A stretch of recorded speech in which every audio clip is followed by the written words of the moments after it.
Fala pessoal, sejam todos bem-vindos. Vamos para mais uma notícia, mais um conteúdo referente a esta política que hoje é um dos assuntos mais comentados e um dos assuntos mais polêmicos do Brasil.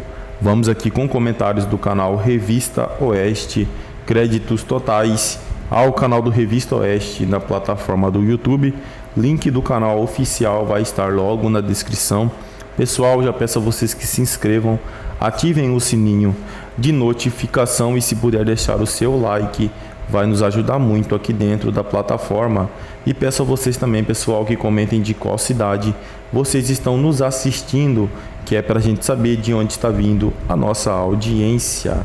Pessoal, assunto relacionado a Carlos Jordi, provas de que estavam tentando incriminá-lo sem justificativa. Agora, sem mais enrolação, bora para a notícia. A defesa de Carlos Vitor Carvalho, CVC, apontado pela Polícia Federal como uma liderança local da, abre aspas, extrema-direita, fecha aspas, reuniu provas que contrariam a alegação de que o ex-assessor estava em Brasília nos atos de depredação do dia 8 de janeiro. Segundo a defesa, dados de geolocalização do celular de CVC mostram que ele estava em Campos dos Goytacazes, no Rio de Janeiro, no momento do tumulto. Além disso, a defesa também apresentou vídeos de CVC visitando locais públicos e estabelecimentos da cidade. O advogado destaca ainda que a Polícia Federal utilizou uma foto que mostraria CVC na capital federal no dia 8 de janeiro. No entanto, a defesa esclarece que a imagem, na verdade, é de 2019, quando o investigado esteve na posse de Jair Bolsonaro. A informação sobre a presença de CVC nos ataques em Brasília foi um dos argumentos centrais da decisão do ministro do Supremo, Alexandre de Moraes, para autorizar buscas na casa e no gabinete do líder da oposição na Câmara, deputado Carlos Jordi. Uma troca de mensagens na qual o CVC chama o parlamentar de, abre aspas, meu líder, fecha aspas, serviu de embasamento para o deputado ser considerado um dos mentores do tumulto. Bom, Pioto, temos aqui essa notícia, segundo a defesa, então, de Carlos Vitor Carvalho, chamado aí de CVC, né? Ele que é assessor parlamentar, ele não estaria em Brasília no dia 8 de janeiro, segundo, hoje a tecnologia pode atestar, sim, claro, né, com alguma facilidade, que ele estaria então em Campos dos Goytacazes, no Rio de Janeiro, no dia dos atos do 8 de janeiro. E um outro ponto que chama a atenção, que a defesa alega, é a questão do uso de uma foto, que segundo a defesa teria sido usada uma foto de 2019 para comprovar a presença de CVC como sendo no dia 8 de janeiro. Tem uma coisa, em relação à foto, há uma discussão de quem teria feito a alteração dessa foto. Bom, mas esse é um detalhe. Se a foto independentemente da alteração, que tenha passado por um processo de Photoshop, independentemente da alteração, se ela é de uma outra data, pronto, não é prova. Aí é a prova, que quem tem que fazer a acusação valer é a Polícia Federal. O ônus da prova cabe a acusação. Mas tem uma outra questão. Se tem imagens todas de câmeras de circuito interno de lugares na cidade, de Campo dos Goytacazes, em que ele estava no domingo, isso é prova cabal. Pô, se ele estava nessa cidade, é impossível estar em outro lugar ao mesmo tempo. Esse tipo de coisa, até pela gravidade do fato de se apreender um celular e computadores, enfim, informações de um líder da oposição, isso não pode demorar para ter uma resposta por parte da Justiça. As provas enviadas pela defesa precisam passar por escrutínio imediato, rápido, urgente, por parte da Justiça. E uma vez que, se elas forem comprovadas no entendimento da Justiça, e se não também tem que explicar por quê, mas devolver esse celular. Nós estamos falando que tem um evento político no meio disso aqui. É um deputado, líder da oposição, que teve o seu gabinete devassado, a gente viu, né? o que chama atenção também por esse aspecto, na casa dele, recebeu a Polícia Federal, tudo isso tem um impacto político na vida dele, um impacto do ponto de vista pessoal, obviamente que estava ao lado dos familiares, e que a defesa agora está alegando que não havia razão nenhuma para nada disso ter acontecido. Então a Justiça, no mínimo, precisa dar uma resposta muito célere para o que aconteceu, porque as provas da defesa, pelo que a gente está percebendo aqui, são contundentes. Mas a Justiça precisa analisar. E como o inquérito, de novo, está em sigilo, ninguém sabe exatamente como aconteceu e por aí vai, esse é o tipo de coisa que não pode esperar. A Sua Excelência, o ministro Alexandre de Moraes, esse caso está com o ministro Alexandre também, ele disse que recebeu, inclusive, um pedido da polícia, por isso que determinou, o Ministério Público também concedeu, né? O entendimento de que deveria fazer essa busca e apreensão, mas não se pode esperar. Nós estamos falando, não só, qualquer cidadão deveria ter um tratamento célere por parte da Justiça, sobretudo quando está sendo acusado e que alega inocência. Mas neste caso tem um ingrediente político gigantesco. Ele é líder da oposição. No celular dele tem muita informação política que não cabe a esse processo, que são, obviamente, negociações são feitas lá na Câmara dos Deputados em relação ao processo político, que é livre o debate segundo a Constituição. Então aqui, o mínimo que a Justiça tem que fazer é dar celeridade ao processo. É o mínimo. E a Polícia Federal, se por acaso errou na análise, também precisa responder por isso. Mas tudo isso a gente depende de que a Justiça se manifeste. Perfeito. Silvio, também quero te ouvir. Só para lembrar, o CVC, ele foi preso no dia 19 de janeiro de 2023 e foi por suspeita de ser um dos organizadores aí, dos protestos do 8 de janeiro, e a Justiça o soltou em 13 de fevereiro do ano passado.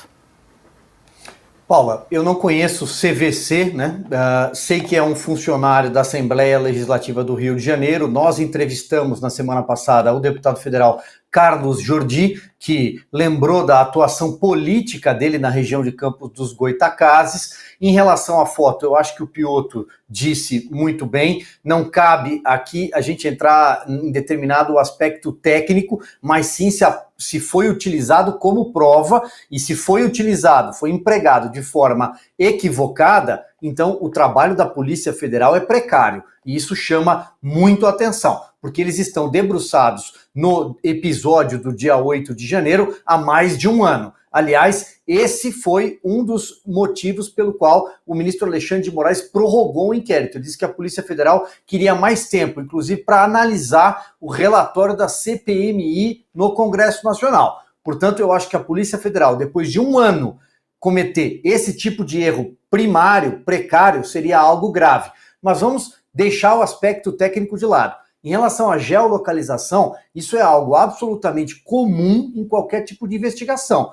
Digo mais, nós estávamos falando sobre justiça eleitoral. Pois bem, o e-título que você utiliza, o aplicativo, para justificar a sua ausência, você não pode votar no dia da eleição porque está em outro município. Ele utiliza a sua geolocalização do seu aparelho celular, portanto, tem a sua fotografia, os seus dados, em alguns casos tem até reconhecimento facial, você está fora do seu município, então isso é identificado. Portanto, se ele não estava em Brasília e foi dito ali, dentro da documentação do inquérito, que ele estava em Brasília, é mais um equívoco e não é o primeiro. Esse não é o primeiro caso. Tivemos outros episódios de pessoas que foram para a fila das condenações do ministro Alexandre de Moraes e depois o ministro entendeu que aquela pessoa de fato não estava num quartel, por exemplo, naquela data, mas manteve a condenação. Por fim, eu acho que há um esforço enorme, depois de tanto tempo, num empenho do ministro Alexandre de Moraes para provar que houve uma tentativa de golpe de Estado, ataque ao Estado Democrático de Direito e outras coisas que não se enquadram na simples depredação e vandalismo, e aqui não digo que, eu não uso o termo simples para minimizar o episódio, mas sim porque bastaria isso para enquadrar as pessoas em punições. Há um esforço enorme em atrair para esse inquérito alguém que tenha foro privilegiado, a prerrogativa de mandato, portanto, um deputado federal. Assim, isso justificaria o caso seguir no Supremo Tribunal Federal, claro, que não é o juiz natural da causa, aquelas pessoas todas, centenas, não têm foro privilegiado. Então, eu acho que há um esforço, há um empenho e isso está ficando cada vez mais claro.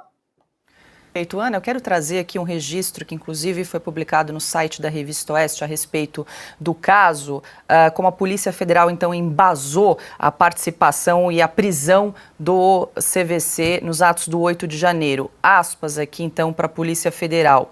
Após sua participação ativa nos atos em frente aos quartéis, bem como conclamando a população por meio das redes sociais a atentarem contra a ordem democrática, foi identificada a participação ativa de CVC nos atos terroristas ocorridos no dia 8 de janeiro, conforme imagem juntada e nas gravações que seguem juntadas também no processo. Então, essa informação consta aqui no site da Revista Oeste, que teria sido, então, uma justificativa da Polícia Federal para a prisão de CVC em janeiro de 2023.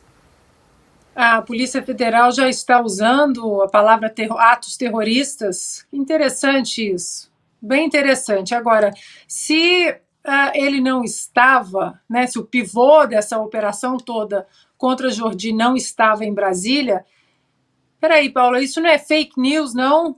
Já que eles falam tanto, fake news para cá, isso não é fake news? E aí, fake news não é o crime mais hediondo no Brasil hoje? Tem gente exilada fora do Brasil com vistos de asilo político por causa de perseguições políticas porque cometeram o crime de fake news no Brasil. Então, isso aí é o quê? Se não é as tais fake news que eles enchem a boca para falar que precisam combater as fake news para salvar a democracia, isso aí é o quê, então? Interessante como, por um lado do espectro político-ideológico, eles prendem primeiro, simplesmente recolhem celulares, tablets, computadores, jogam na cadeia e depois eles começam a investigação, o processo, as análises. O mesmo não aconteceu com o general G. Dias. Nada dele, não foi preso, o celular não foi apreendido. O que nós vamos aguardar nas próximas horas, quem sabe, são mais notas de repúdio de deputados, de senadores, manifestos. Chega! Arthur Lira não vai ficar em silêncio diante disso, presidente da Câmara, né, um ataque contra as prerrogativas constitucionais de deputados. Rodrigo Pacheco vai continuar em silêncio? Chega de nota de rede social, chega de manifesto de repúdio.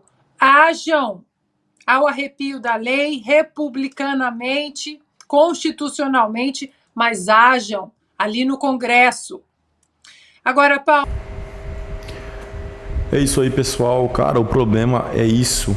Tem que agir. Não pode, cara, ficar só publicando notinha, conversando em rede social. Não adianta. Tem que ir pessoalmente. A direita se organizar, ir pessoalmente lá no palanque do Pacheco, falar: não vamos trabalhar até você tomar uma decisão. Não vamos trabalhar até você fazer alguma coisa, desde que seja uma decisão ruim ou boa, tome uma decisão. Não adianta, cara, não adianta a direita em si ficar esperando Lira e Pacheco se pronunciar, porque eles não vão fazer nada. Não tem nada que esteja atingindo a eles, pessoal. É jogo de interesses. O Pacheco e o Lira têm uma casa na mão, né? O Senado está na mão do Pacheco e a Câmara nas mãos do Lira. Então são pessoas assim de alto ali, cara, alto, que tem alguma responsabilidade, algum cargo maior no governo, que não fazem nada e que estão ali, né, junto com a corja, junto com o pessoal da esquerda, porque está sendo beneficiado de alguma coisa. Agora, a partir do momento em que não forem mais beneficiados, a partir do momento, por exemplo, que o Lula pisar no calo do Pacheco, aí sim Pacheco vai fazer alguma coisa ou vai tentar alguma coisa, né? até porque eu não sei se o Pacheco tem poder para isso. Mas assim, enquanto ficarem nesse negócio de rede social, pedindo isso e pedindo aquilo, e falando para se pronunciar e que não sei o que, não vai adiantar de nada, porque eles não vão fazer nada. O que a esquerda, o que a direita tem que fazer é pessoalmente chegar neles, pressioná-los e pedir, né? Pedir não, obrigá-los a fazer alguma coisa. Por exemplo, se colocam na frente do palanque do Lira, no palanque do Pacheco e fala: não vamos sair daqui até você tomar uma decisão, até você nos dar uma resposta. Não, obrigar não é o certo, né, pessoal? Mas assim, se eles têm algum poder, que hajam. Se o Pacheco pode fazer alguma coisa em relação a tudo que está acontecendo, haja, né? Vamos falar do Lira.